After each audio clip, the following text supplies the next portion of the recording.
Fala galera, sejam bem-vindos aí mais uma videoaula. E na videoaula de hoje a gente vai falar um pouquinho sobre o HTTP, ou Hypertext Transfer Protocol, o protocolo de transferência de hipertexto, que é o protocolo que é utilizado na comunicação da web, tá? Então toda vez que a gente acessa o nosso navegador, acessa uma URL e aperta, por exemplo, o Enter, o HTTP entra em cena para trazer aí esses recursos que estão em um servidor para o nosso cliente, né, para o nosso navegador, beleza? Então vamos lá, tá? Antes da gente falar um pouquinho sobre o HTTP, eu gostaria de recapitular algumas coisas e basicamente esse é o conteúdo que a gente vai ver na aula de hoje, tá? E eu quero revisar com vocês primeiro, né? Rede de computadores. A gente tem uma série de conceitos que a gente precisa entender antes da gente falar propriamente sobre o HTTP. O primeiro desses conceitos é o que é um protocolo, tá? Já que eu disse para vocês que o HTTP é um protocolo de transferência de hipertexto. Então, o que é que um protocolo faz, tá? O outro conceito é o conceito da pilha de protocolo, da stack aí, né, do TCP/IP. Outros são o que são protocolos de camada de aplicação, como é que funciona a arquitetura cliente-servidor e as RFCs, tá? Então, um protocolo, pessoal, ele nada mais define o formato e a ordem que as mensagens são trocadas entre duas ou mais entidades que estão se comunicando ou que desejam se comunicar, tá? Bem como quais as ações vão ser realizadas nessa transmissão ou no recebimento de uma mensagem, tá? Dando um exemplo do que seria um protocolo, né? Normalmente, quando a gente vai iniciar a conversa com alguém, a gente começa com uma palavrinha mágica, né? Tipo, oi, né? E a resposta que a gente espera que aquela pessoa devolva é um oi também, né? Então, a partir daí, a gente estabelece, digamos, uma comunicação. Como se eu quisesse, quando eu digo o primeiro oi, eu estou dizendo para a pessoa, olha, ei, eu quero me comunicar contigo. E quando ela me responde com um oi também, ou com tudo bem, né, ela está me devolvendo, olha, eu tenho interesse de me comunicar contigo, tá? Se eu digo um oi para uma pessoa e ela fica calada, ou ela faz uma cara feia, né? Fica claro para mim também, olha, aquela pessoa ela não quer papo, né? Então, o protocolo, ele define exatamente isso, tá? Então, o HTTP, como protocolo, ele vai definir também como é que tem que acontecer essa comunicação. Como é que o navegador, por exemplo, ele deve pedir algum recurso para um servidor, tá? E como é que o servidor deve devolver uma resposta para esse navegador, tá? Falando um pouquinho da pilha de protocolo, né? A gente tem aqui protocolos de camada de aplicação, transporte, rede, enlace e física, né? O interessante, pessoal, é que cada uma dessas camadas, tá? Cada uma dessas camadas, eles se comunicam com a camada intermediária aqui, ó. Então, o protocolo da camada de aplicação, ele conversa com os protocolos da camada de transporte. Os protocolos da camada de transporte, por sua vez, conversam com os protocolos da camada de rede. Os protocolos da camada de rede, mais uma vez, eles se comunicam com os protocolos da camada de enlace. E os protocolos da camada de enlace se comunicam com os protocolos da camada da rede física, tá? O interessante desse modelo, pessoal, é que um protocolo aqui de camada de aplicação, por exemplo, ele não precisa conhecer nenhum detalhe dos protocolos de rede, nenhum detalhe dos protocolos da camada de enlace e nenhum detalhe dos protocolos da camada física, né? Ou seja, quando a gente está conversando utilizando o HTTP, que é um protocolo de camada de aplicação, ele pouco está preocupado em saber se aquela comunicação vai ser feita via cabo, Ethernet, via Wi-Fi, via satélite, via fibra ótica, por exemplo, tá? Pouco importa se está usando versão 4 do IP ou a versão 6, tá? Então isso é indiferente para os protocolos que estão aqui na camada de aplicação. O que importa é, olha, eu quero me comunicar com outro computador, eu quero utilizar isso daqui. Te vira sistema operacional e pilha de protocolo para realizar essa comunicação para mim, tá? A arquitetura cliente-servidor é um modelo de arquitetura bastante comum quando a gente está falando de aplicações em redes, tá? E basicamente eu tenho aqui dois atores principais dessa comunicação. Eu tenho um cliente que envia requisições para um servidor e o servidor que devolve resposta para essas requisições para o cliente, né? Então, normalmente nesse tipo de arquitetura, o servidor ele fica o tempo todo, digamos assim, né, ligado, esperando pelas requisições dos clientes, tá? Então, esse servidor aqui, pessoal, a gente tem normalmente uma ideia que é uma máquina grandona com processador Intel Xeon, né, o Xeon com 8 cores, 64 GB de RAM, mas na verdade o servidor ele é um computador qualquer, tá? Pode ser inclusive um celular, por exemplo, um Raspberry Pi, né? Não tem importância, é um dispositivo computacional, tá? O poder ou a capacidade de processamento dele, isso não é relevante aqui, tá? A gente só tem que lembrar que o servidor ele fica esperando as requisições dos clientes, tá? E uma vantagem dessa arquitetura é que, por exemplo, o meu cliente aqui, ó, pouco importa se ele é, por exemplo, um notebook, um desktop, ou se é um smartphone ou um tablet, tá? Essa arquitetura ela é bem flexível exatamente por conta disso. Porque normalmente toda a parte de processamento pesado, digamos assim, ela vai ficar aqui no servidor. Tá? E o meu cliente normalmente ele vai apenas apresentar os dados ou as informações. Por isso que esse modelo aqui ficou tão popular, né? Que inicialmente os meus clientes eles eram bem limitados em termos de recursos computacionais, né? Então os servidores que eram as máquinas que tinham maior poder de processamento, que eram mais caras, tá? Então entrando um pouquinho no HTTP, ou como eu já havia adiantado no Hypertext Transfer Protocol, ou protocolo de transferência de hipertexto, tá? Então, ó, ele é um protocolo de camada de aplicação. Ele está definido nas RFCs 1945 e 2616. Essas RFCs, pessoal, nada mais são do que um documento que descreve exatamente como é o funcionamento do protocolo, qual é o comportamento dele, o que é que ele pode e o que é que ele não pode fazer, tá? Ele é dito também um modelo, né, cliente-servidor e sem estado, né, ou do inglês aí stateless. O que é que isso significa? Isso significa, pessoal, que o HTTP ele não faz distinção, por exemplo, de quem fez as requisições ou se essa resposta, por exemplo, já foi enviada para o cliente, né? Isso vocês já podem ter passado por essa experiência. Se eu clicar 10 vezes no link, por exemplo, de download de um arquivo, o meu navegador ele vai receber 10 vezes aquele arquivo para ele baixar, tá? Isso porque o servidor ele toda vez que chega uma solicitação para ele, ele pensa que aquela máquina ou que aquela requisição é uma requisição completamente nova, uma solicitação completamente nova. Ou seja, ele não tem nenhum histórico, por exemplo, de qual foi os clientes que já pediram determinado recurso e etc, tá? Então o HTTP ele também é baseado em recursos, tá? Então tudo que um cliente solicita para um servidor é recurso, tá? Esses recursos vão desde arquivos HTML, arquivos CSS, arquivos JavaScript, áudio, imagem, vídeo, tá? Tudo para o HTTP são recursos, tá? E inicialmente, quando o protocolo HTTP foi proposto, junto aí com o nascimento da web, né, ele foi proposto junto com outras três tecnologias, tá? Então o HTTP, as URIs e, no caso aqui, o HTML, tá? Para a gente entender um pouquinho mais, tá? Uma URI é como eu acho, por exemplo, um determinado recurso que está na internet. Já a gente vai falar um pouquinho mais sobre isso, tá? O HTML é exatamente o recurso inicial que existia na web, tá? Inicialmente as páginas web só tinham texto, tá? Eram todos modos textual, não tinha imagem, tá? Não tinha CSS, não tinha JavaScript, não tinha vídeo, certo? Era apenas o HTML.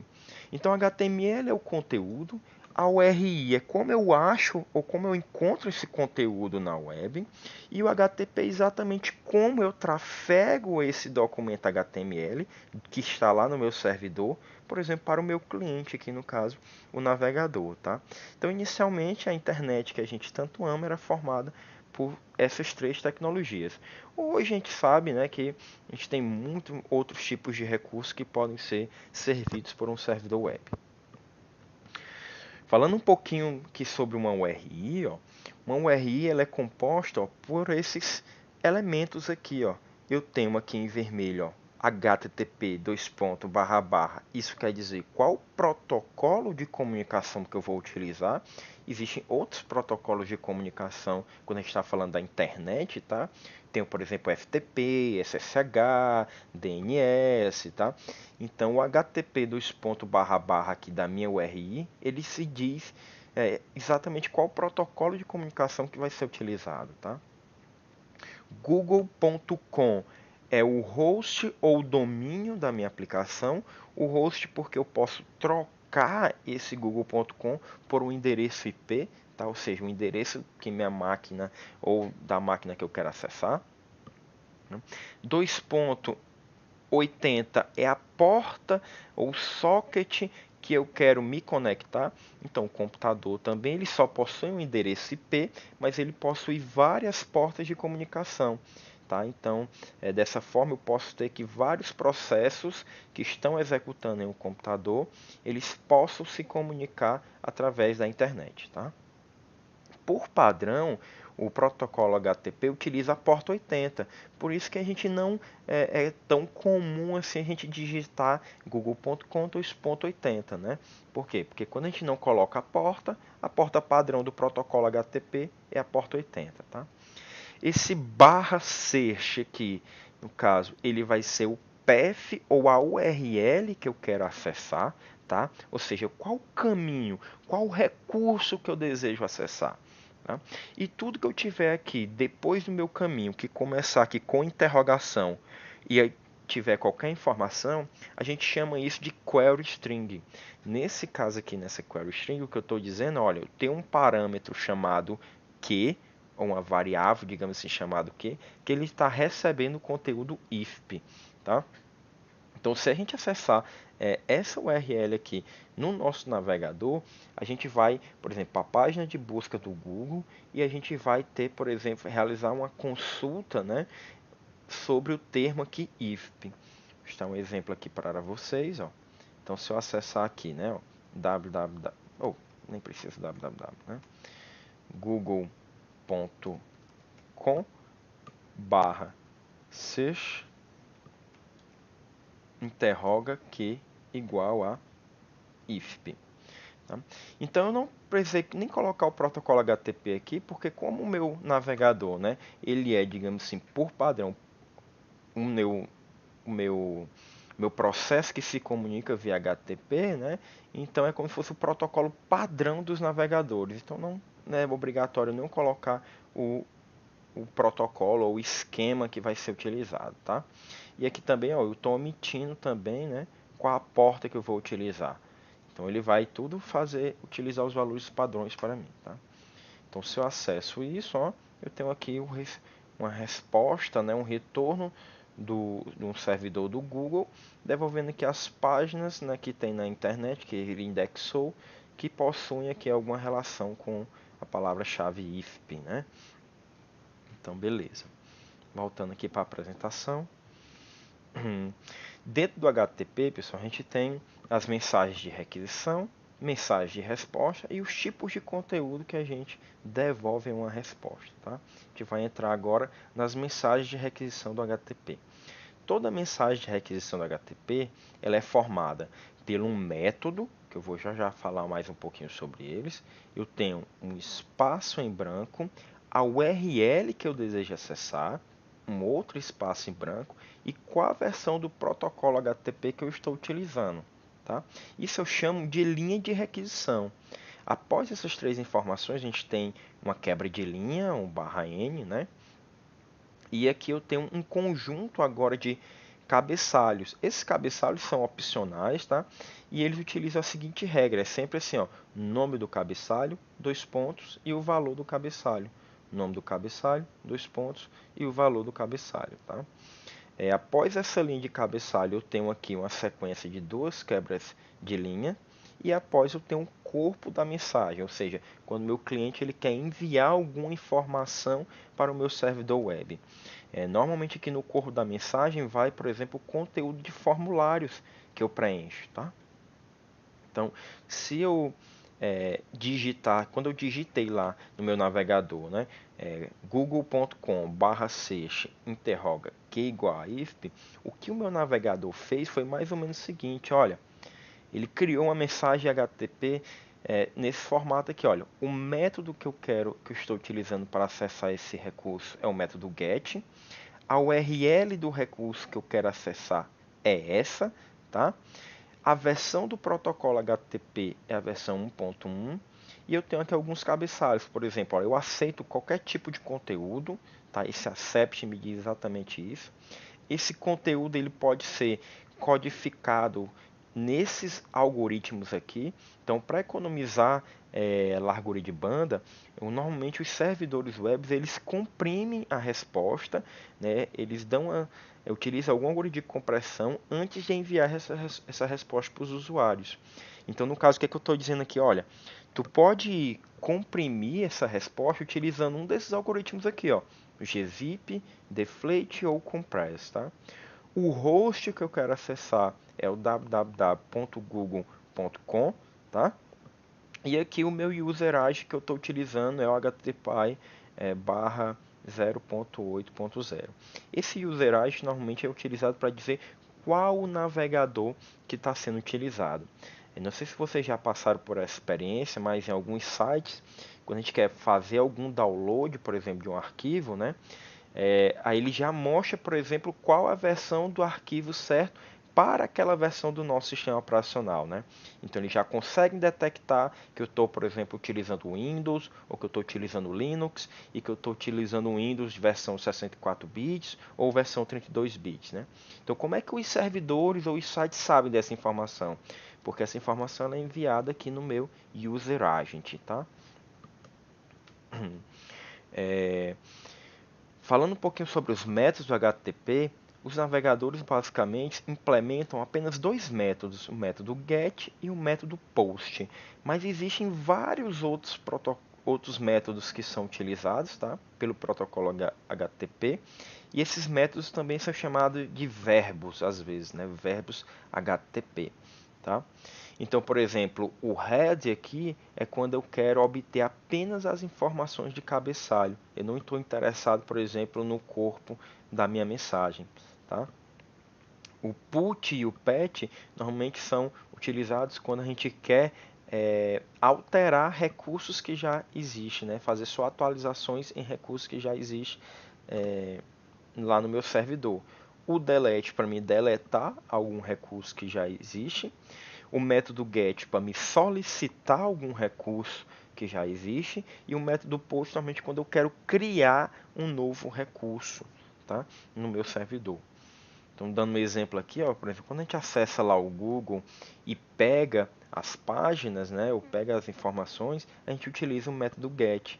Agora, já quando eu estou, por exemplo, no formulário de cadastro, e eu quero cadastrar, por exemplo, um novo usuário, então, normalmente o protocolo utilizado vai ser o protocolo POST, tá? Porque ó, eu quero criar esse conjunto de usuário, de regras novas no meu servidor, tá?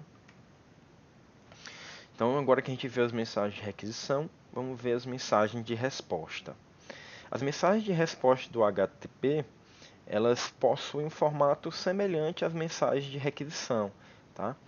Tem algumas diferenças, mas basicamente, olha, eu vou ter aqui uma linha de status.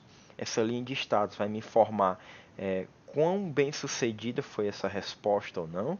Onde eu tenho aqui, por exemplo, a versão do HTTP que foi utilizada para fazer a requisição, um espaço em branco, um código de status ou um espaço em branco e uma frase que diz o que é que significa esse código de status, tá?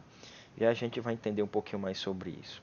Eu tenho aqui um barra N, né, uma quebra de linha, e aí eu tenho aqui também outras linhas de cabeçalho que são opcionais, seguindo o mesmo padrão, né? Nome do cabeçalho, dois pontos, o valor desse cabeçalho. E aqui, depois que eu termino a linha de cabeçalho, eu tenho um corpo da minha mensagem propriamente dito, né? Então, todo o recurso que a gente solicita, pessoal, para um servidor web, seja isso um HTML, um CSS, uma imagem, o conteúdo desses arquivos vai vir exatamente aqui no corpo da imagem. Tá? Então, se eu peço um HTML, aqui no corpo da imagem eu vou ter exatamente aquelas tags HTML. doctype, abre a tag HTML, a tag head, tag body, tag H1, P e etc. Tá? Se eu solicito uma imagem, no corpo da imagem aqui vai ter o dado binário, por exemplo, daquela imagem. Um exemplo daquela mensagem de requisição que a gente fez anteriormente, que o Google devolveu para a gente, foi, olha, tu fez a requisição utilizando a versão 1.1 do HTTP, tá? O status aqui foi 200 e a frase desse status é OK. Isso significa que a mensagem, que a tua requisição feita foi processada com sucesso pelo servidor e que ele está te devolvendo uma resposta sem nenhum problema. Tá? Eu tenho aqui alguns cabeçalhos, ó, por exemplo, content type text /html, tá? Ponto e vírgula char7 ISO 8859-1. Isso quer dizer o que? Olha, que o conteúdo que eu estou te mandando, que eu estou te devolvendo, ele é um conteúdo textual do formato HTML.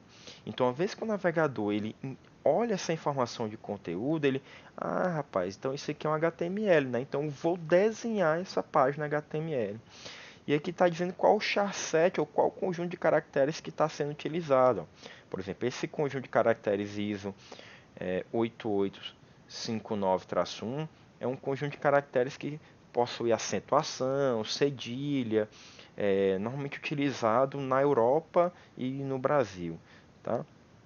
Aqui tem a data e a hora que essa requisição foi processada, tá? E eu tenho aqui exatamente no corpo da minha mensagem o meu conteúdo HTML. Então, doctype HTML, eu estou abrindo a tag HTML, né? E claro que eu tenho várias outras informações aqui, tá? No final do corpo da minha mensagem, vou ter aqui aquele famoso /HTML, né? Para fechar a tag HTML.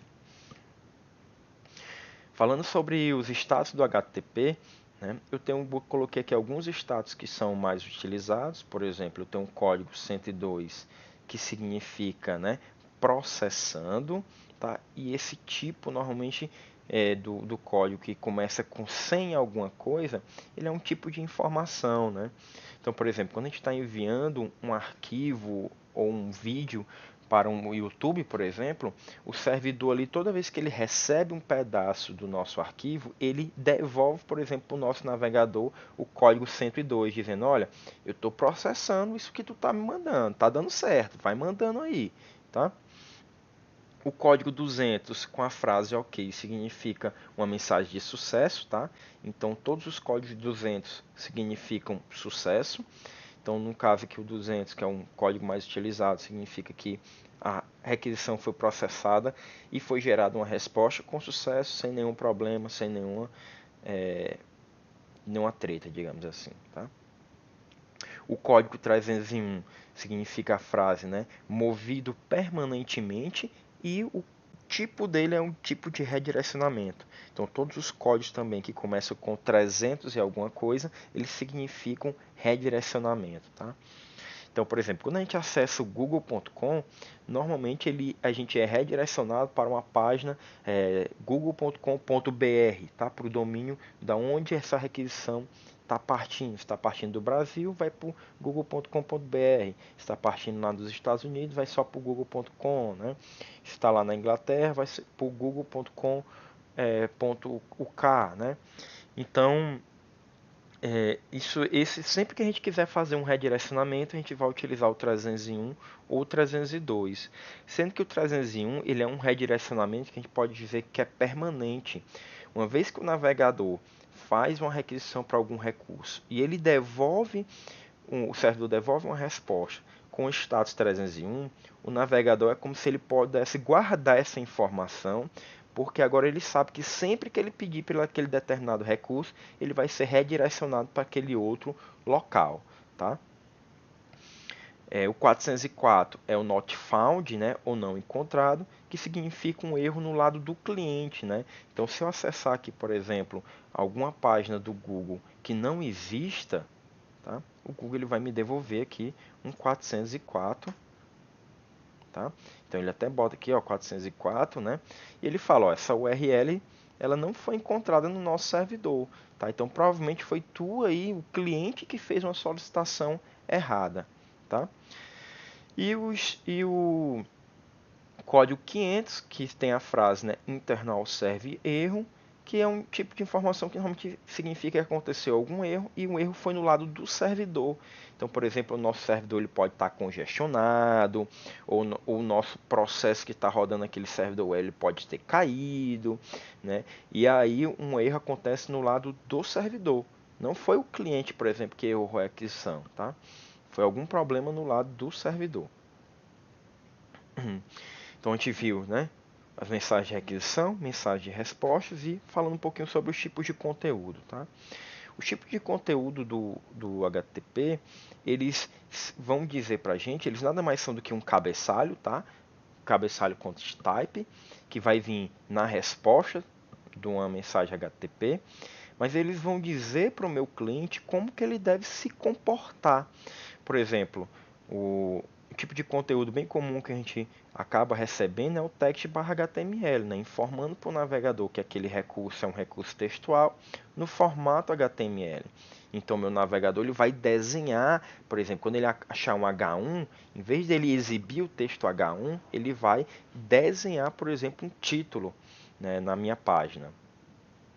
Vocês também já podem ter passado pela experiência que às vezes a gente clica no link, por exemplo, para um arquivo em PDF e às vezes o navegador ele abre o PDF na própria aba, né, digamos assim, ele desenha o conteúdo do PDF lá e às vezes ele coloca o arquivo PDF para baixar, para download, né? Então por que que existe essa diferença? Quando o meu servidor devolve uma resposta que diz que o tipo de conteúdo é um application/pdf, o meu navegador ele vai exatamente renderizar esse PDF, ou seja, ele vai desenhar esse PDF. Mas se o meu servidor não disser que o tipo de conteúdo é um application/pdf, ou se ele disser que é um application/octet stream, o meu navegador ele vai fazer o download.